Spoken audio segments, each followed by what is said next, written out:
19 август асосгузори сулҳу ваҳдати миллӣ пешвои миллат президенти ҷумҳурии тоҷикистон муҳтарам эмомалӣ раҳмон барои ифтитоҳ ва гузоштани санги асоси як қатор иншооти таъйиноташон гуногун ва шиносоӣ бо вазъи соҳаи кишоварзӣ бо сафари корӣ ба вилояти мухтори кӯҳистони Бадахшон ташриф оварданд. Сафари корӣ пешвои миллат аз Нояи Дарвоз оғоз гардид.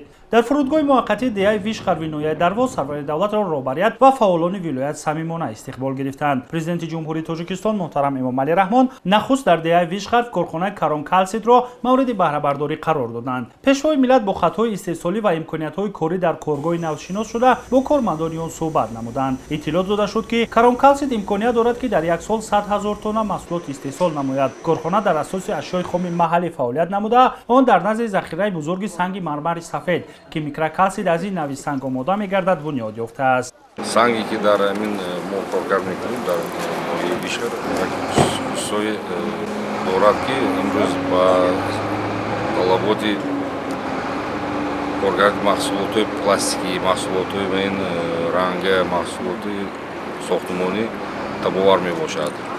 дар оянда нақша дорем ки бо як ду цехи истеҳсоли маҳсулоти ранга ва маҳсулоти сохтумонӣ то 30 солаги амин иstiqloliyati Tojikiston кушоем. коргоҳ дорои 4 хати истеҳсолӣ буда навъҳои гуногуни микрокалсидро истеҳсол менамояд. бо истифода аз технологияи муосири корӣ дар корхонаи навтаъсис истеҳсоли микрокалсид аз 2 то 500 микрон ба роҳ монда шуда 40 нафар сокинони маҳаллӣ соҳиби ҷойи кори доимӣ ва маоши хуб шуданд. иттилоъ дода шуд ки микрокалсид дар саноат ба таври васеъ истифода гардида барои истеҳсоли бештар аз 90% таҷҳизоту дастгоҳ, масолаи сохтмонӣ ва ашёи рӯзғор, техникаву технологияи гуногун ва маҳсулоти кимиёвӣ илова карда мешавад. аз ҷумла дару тирезаҳои пластикӣ, қубурҳои гуногун қотир, тамоми нави чархи нақлиёт, масолаи ороишӣ ва рангу бори хона бо истифодаи микрокалсид истеҳсол мегардад. аз ин лиҳоз маҳсулоти мазкур дар саросари ҷаҳон серхаридор буда, ин корхона имконият дорад ки ба пурраги талаботи соҳаи саноати Тоҷикистонро бо микрокалсиди гуногун ҳаҷм қонеъ карда, ҳамчун маҳсулоти ивазкунандаи воридот низ дар бозорҳо рақобат намояд. корхона дар ду баст фаъолият намуда, дар оянда содироти микрокалсиди корхонаи Карон Калсид ба дигар кишварҳо низ роҳандозӣ карда мешавад.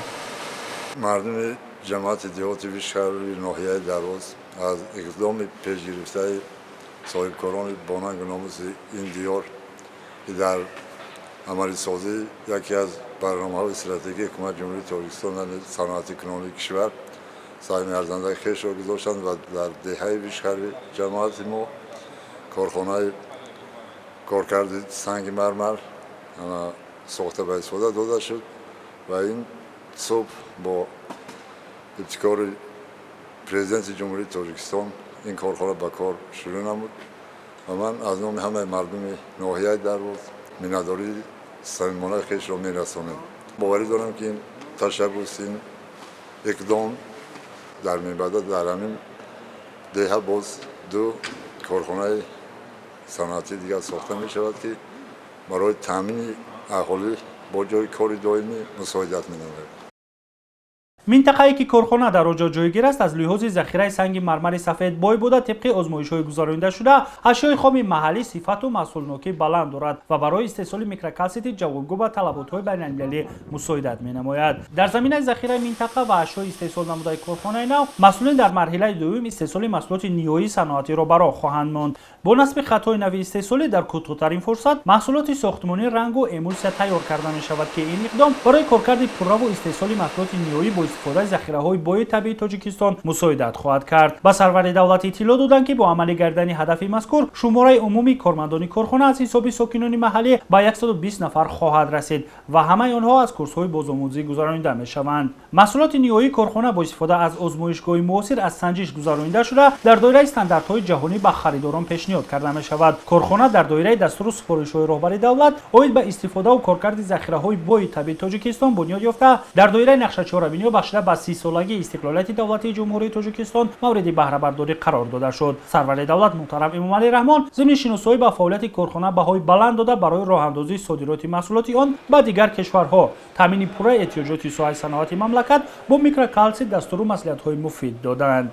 президенти мамлакат баъди шиносоӣ бо фаъолияти корхонаи Карон Калсид ба масъулин дастур доданд ки дар давоми як сол боз ду корхонаи истеҳсоли саноатӣ бо фарогири 200 ҷойи корӣ сохта ба истифода диҳанд.